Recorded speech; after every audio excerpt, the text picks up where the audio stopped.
చేసేదేమీ లేకపోయినా కొండంత చెప్పుకోవడంలో ఆయన్ను మించిన వారు ప్రపంచంలో మరెవరూ లేరని అంటారు.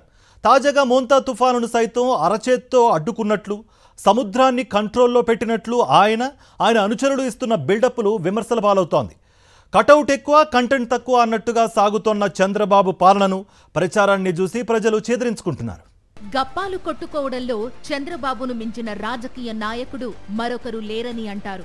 ఆయన తాజాగా మోంతా తుఫానును కూడా వదలకుండా గట్టిగా వాడేసుకున్నారు.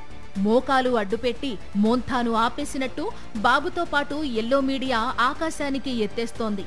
అసలు అమెరికాకు టెక్నాలజీయే తెలియదని, ప్రపంచంలో టెక్నాలజీని వాడుకుని విపత్తులను ఆపగలుగుతున్నది తానేనని తాజాగా విలేకరుల సమావేశంలో సీఎం చంద్రబాబు మాట్లాడటాన్ని చూసి ప్రజలు ఆశ్చర్యపోతున్నారు. ఔరా చంద్రబాబు అని ముక్కు మీద వేలేసుకుంటున్నారు.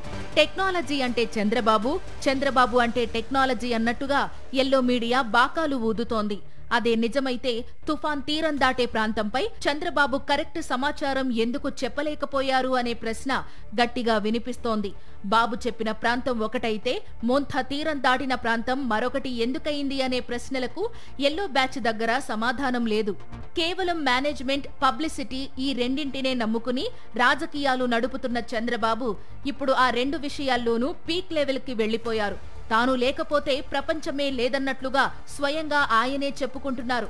నిజానికి మోంతా తుఫాను విషయంలో తీసుకుంటే చంద్రబాబు ఏ అధికారిని క్షేత్రస్థాయిలో సరిగా పని చేయనీయలేదు. పదే పదే సమీక్షలు, టెలికాన్ఫరెన్సులు అంటూ ఒక చోట కూర్చోపెట్టారు.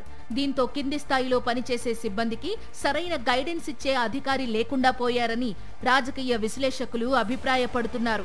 చంద్రబాబు కారణంగా మోంతా తుఫాన్ తెలంగాణకు పారిపోయిందని ఎల్లో మీడియాతో పాటు అధికార టీడీపీ నేతలు, కార్యకర్తలు, ఎల్లో సోషల్ మీడియా ప్రచారం చేసుకుంటోంది. క్షేత్రస్థాయిలో పరిశీలన చేస్తే తుఫాను వలన తీవ్రంగా నష్టపోయిన అన్నదాతలను ఆదుకునే విషయంలో చంద్రబాబు అత్యంత ఘోరంగా విఫలమయ్యారనడానికి ఎన్నో నిదర్శనాలున్నాయి. కూటమి పాలన వచ్చిన తర్వాత ఈ క్రాప్ విధానాన్ని అమలు చేయలేదు. ఉచిత బీమా సౌకర్యాన్ని ఎత్తేశారు. దీంతో రైతులకు నష్టపరిహారం అందించే మెకానిజం కుప్పకూలిపోయింది. ఈ పరిస్థితుల్లో మోంతా కారణంగా చేతికొచ్చిన పంటలు నీళ్లపాలై ఆంధ్రప్రదేశ్ రైతులకు కొన్ని వేల కోట్ల రూపాయల నష్టం వచ్చింది. వారికి ఎలాంటి సహాయం చేసేది ఇంతవరకు ప్రకటించని చంద్రబాబు తుఫాన్ను మాత్రం ఒంటి చేత్తో అడ్డుకున్నట్లు పబ్లిసిటీ ఇచ్చుకోవడం విమర్శల పాలవుతోంది. గత వైఎస్ జగన్మోహన్ రెడ్డి పాలనలో ఏర్పాటైన 10,000కు పైగా రైతు భరోసా కేంద్రాలు అన్నదాతలకు అన్ని విధాల అండదండలందిస్తే వాటిని నిర్వీర్యం చేసిన ఘనుడు చంద్రబాబు. దాంతో నేడు ఏపీ రైతులు విలవిల్లాడుతున్నారు. ప్రకృతి విపత్తులు వచ్చినప్పుడు ప్రభుత్వపరమైన సాయం లభించదు అనే విషయం తెలిసి తీవ్ర ఆందోళనలో కూరుకుపోయారు ఏపీ అన్నదాతలు.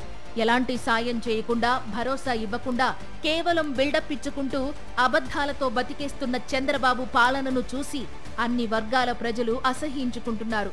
బాబు మార్కు మోసపూరిత పాలనను తలుచుకుని ఆవేదన చెందుతున్నారు.